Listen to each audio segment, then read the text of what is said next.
All right, breaking news, guys. It is officially here, the 2024 BPT season announcement, schedule announcement, that is. And there's some on here that I don't know about. There's some that I'm super excited about. So let's just jump into it right here. First one on the season, going to a tournament location that I've not been to for a while now. It's in Louisiana-Texas border, and it is going to be January 30th through February 4th on Toledo Bend. I think I've heard some rumblings that Toledo Bend's gotten better. I think it's gotten to the point where I think it went through an up and down, and all lakes go through that progression, but I got a vibe this tournament's gonna be really cool. First off, when you think of Toledo Bend, you think of massive body of water. Obviously that's the winter-ish time to pre-spawn. And I would assume a lot of these fish spawn there right around the first, second week of March. In March, maybe late February if you get a really warm trend with a full moon. So we're gonna be really early pre-spawn. I look for this tournament to be a lot of fun. I'm sure throwing a jerk bait, lipless crankbaits, chatter baits, the typical pre-spawn single swim bait, stuff like that. But I really look for this tournament to take a lot of weight. I don't know. I really haven't done any research on it. Obviously, it's something that I feel like it's going to be a fun tournament. And I would assume it's going to take a lot of weight. So Texas is always great. I just hope no ice storms. No ice storms, please. So that's number one. Number two on the schedule is going to be February 20th to 25th, Santee Cooper Lake. This one threw me for, throwing me for a little bit of a loop. What I love about this, what I personally love as a professional bass angler or a fan of the sport is there's been multiple Elite Series events on Santee Cooper over the last few years. That have been, April time frame, even in the fall.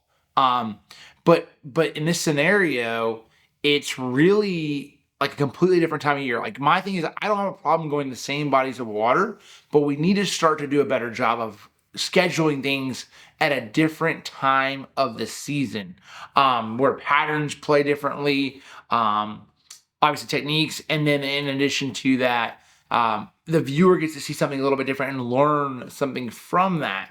That's what I want to see as a professional, or as a fan of the sport, and obviously as a competitor as well. I want something different. So I like this call. I don't know, I think it's very conducive to having good weather.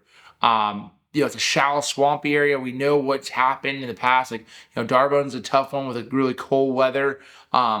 Those lakes that are shallower, flat, or swampier lakes, typically warming trends help those bodies of water. Those fish are shallower, living fish.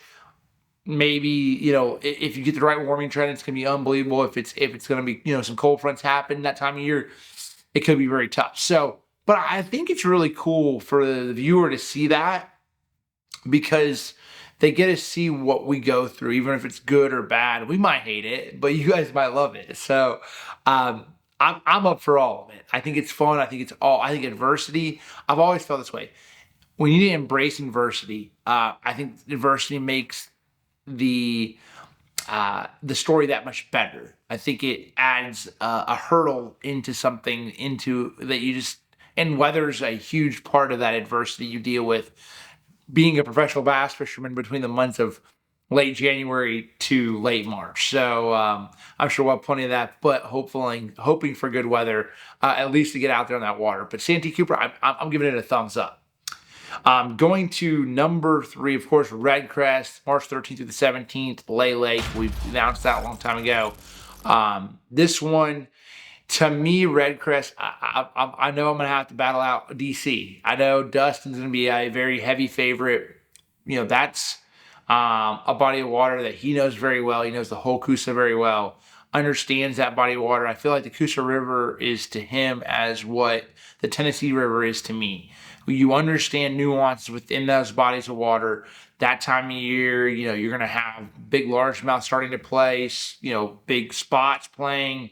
multiple different patterns happening. I think that's going to be a really cool time of year to fish that body of water. And I look forward to that event. I don't know exactly what, I've never really fished it. I actually fished it only one time. The one day I've ever fished that body of water, I did it in a pro bass shootout. And that's the first day and the only day I've ever fished on Lay Lake. So not a lot of experience there. I don't know exactly what to expect. And even going back one tournament, I've never been to Santee Cooper either. So those are two bodies of water like that I don't really have a lot of knowledge on. And I like that. I think it helps you sort of come with an open mind a little bit more. And as I do research this fall, I'll be looking at a few things there. But thumbs up for Lay Lake. I think it'll be a fun one. Okay. This one right here, this is gonna be a banger. I really truly believe this tournament could be insane. And this is here in the state of Tennessee. It's a lake that's got some really nice fish in it, both smallmouth and largemouth. And April 9th to 14th, we are going to be going to, drumroll please, Dale Hollow Reservoir. Say what? Dale Hollow. Yes. The place where the world record smallmouth was caught. Now, I don't think there's world record class fish that live in that lake right now as far as smallmouth, but there are some unbelievable smallmouth in there and some really big largemouth as well. The weights have been insane. I fished that lake over the last few years, a few different times. I go up there in the wintertime when I can. Never really been there that time of year. Again, not going somewhere when it's a different time of year. I just know what the caliber of fish that live in that body of water. And I look for that tournament to be absolutely insane. I think it'll be a lot of fun. I don't know exactly what's going to happen that time frame. Could be pre-spawn if we have a lot of rain, spawn. It could be a lot of different things going on, and how to target. Is it largemouth versus smallmouth? How's that going to play out? But I really look forward to that one. I think this is going to be a really cool event. And it's an event that I've never seen a national tournament trail go to, which is another reason why I'm 2 thumbs up. I love going to new places. So absolutely great call. I think the guys and everybody's going to think that's a really cool one. April 30th through May 5th, stage 4 for the season, Lake Eufaula, Oklahoma. Now, this body of water has gotten a little bit more notoriety over the last last year. Both a invitational, MLF invitational event and Bass Open came there. Not exactly sure the time. I think early April was the invitational, and then I want to say like maybe middle of May was or maybe June-ish, somewhere in there, was the Bass Open. But it seemed like a cool place. Really didn't get to watch a lot of that content on either side. Didn't really pay attention that closely to it. I'm like new lake to me, like a lot of new lakes for the most part, a little bit of new. And that tournament, just looking at the schedule, guessing, it's probably going to be like middle to late spawn, start to be post spawn a little bit. A lot will be determined by water level, I feel like, on that body of water. Oklahoma lakes are really, they're typically a flatter body of water. So if the water's up, you could have water in the bushes. If the water's down, how is fish going to set up? But I see that being a good tournament.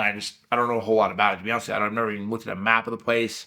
So it should be cool. I'm looking forward to it though. All right, May 18th to the 23rd, heavy hitters, which we did qualify for. Lake Kissimmee, the Kissimmee Chain, actually, not Lake Kissimmee, but Kissimmee Chain, Toho, Kissimmee, Hashnahal, Cypress, that whole crew right there. The cool thing about this one, and I'm looking forward to it a lot, is because Okeechobee really went off last year about that time of year. I think you always hear about some insane bites in the month of May on these bodies of water. I think we went there in June, I want to say, when Jordan won heavy hitters there. Some really big fish were caught. I have a feeling this one's going to be very similar as far as some really big ones caught. I think it might be a little bit more of a shallow water deal. Maybe a combination. But I don't know. I don't know. That's the Florida thing. I truly feel like as anglers and as organizations, we go to Florida too often early, which we have to a lot of times because of the weather.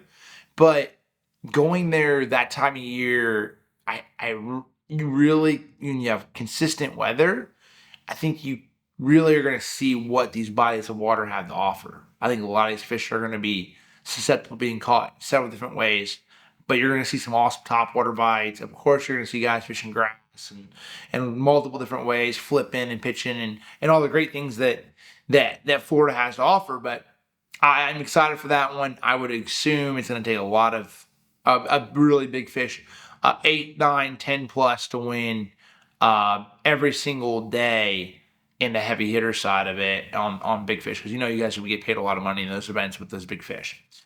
Now that is the every fish counts format too, so that's going to be different too because it's a 2-pound minimum.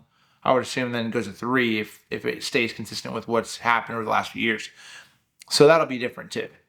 Okay. So moving on to stage number 5 at Eddington, North Carolina. Never heard of that one before.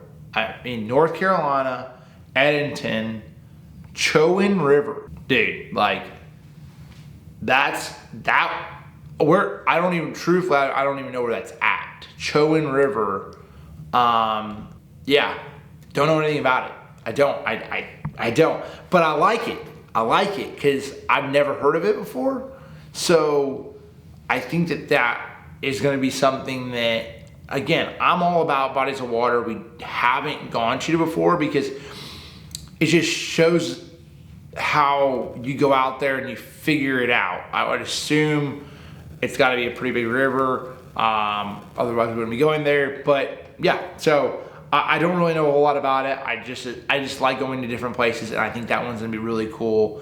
I'm all about different bodies of water. So Chowan River, we're gonna find out what it has to offer. I'm sure we wouldn't be going there if it sucked. I'm sure it's probably pretty good. So we're gonna find out. June 25th through the 30th, stage number 6, going to Richmond, Virginia, and the James River. James River, I've had a little bit of history here in the past, fishing some bass opens there. It's a tournament fishery that's, in my opinion, one of the best tidal fisheries in the country. Sort of gets, doesn't get as much publicity as maybe the Chesapeake and the Potomac River get, but it really is a great fishery, and there's some really big fish in there. I don't know how that'll play out that time of year. I'm assuming river fishing. What's interesting to me there's 2 rivers back to back. Not a lot of offshore in this. Like, I like that though. I think there's some things that we have to look at. I love utilizing forward-facing sonar, but I like where the league went in this scenario of tournaments, because you don't really see a whole lot of, forward-facing sonar screaming at you throughout the schedule so far, in my opinion. And we're 6 out of 7, of the events all the way through. So I like it. I think it's a different change of pace. I enjoy that. I like that, a different view from the viewer gets to see something a little bit different times of year, different bodies of water, and I'm all about that. So last but not least, August 6th through the 11th, we gotta go up north. You guys know, one time. Actually, interesting. So only one major smallmouth tournament in this scenario. Stage 7 at the St. Lawrence River. Okay, I can go either way on the St. Lawrence. I think I love the St. Lawrence. It's one of the top 5 smallmouth fisheries in the country. I will say this: out of all the smallmouth fisheries that we could go to for it to be entertaining for a viewer standpoint, that is probably the best one, because you have shallow smallmouth versus deep smallmouth. Largemouth don't typically play. it's consistently held up the pressure. I'm really shocked. I mean, there's been a Bassmaster Open this season there, a Toyota Series event there, a Bassmaster Elite Series event there. There's a lot of pressure on a body of water. I think we got to be. I think personally, we need to be a little bit smarter with putting so much pressure as far as the organizations on these iconic bodies of water. I know we only have so many places to go to, but that place is a very special place. It really, truly is. It's one of, if not one of the best smallmouth fishery in the whole entire country. It's, but I'm looking forward to that. I am. I'm looking forward to the St. Lawrence River. It's a different kind of smallmouth fishing than normal. You got a lot of current. I would assume, I don't know this, I assume we're probably not going to be able to go to the lake. So that's, but we have a lot of water to fish, I would assume. So it's big, it's a lot to cover in 2 days of practice. But I won a tournament there too. It's close to my heart. Like, it's a place that if you can get on the right pattern in the right area of that river in that right year, you can win the tournament, and it can happen quickly. So I'm all about smallmouth. I've become friends with them in years past. Earlier on in my career, I was not about a smallmouth. I was not. And in this one, I actually am. I'm looking forward to it because it's a different kind of smallmouth event than those of past. We're locked into the river. We got to figure it out, and I'm excited to sort of see what that happens. But anyway, so that is the 2024 schedule. There's a couple of them in there that definitely threw me for a loop. There's a couple of them that I feel like, I think overall, I'm going to give this schedule an 8 out of 10. And I'm going to give it an 8 out of 10 because I think it really, truly has a lot of cool bodies of water at different times of year that we have not seen in the professional bass fishing world for quite some time, other than the St. Lawrence River. And I'm about that. I'm about that life. I'm about going somewhere new. And this one should be a lot of fun. So drop a comment below. Let me know your favorite pick out of the schedule for next. Excited. I got to get started to research and thinking about how I'm going to prepare for next season, what's all going to go down. But there it is. 2024 BPT schedule is released. It's announced. It's here. Let's go get it.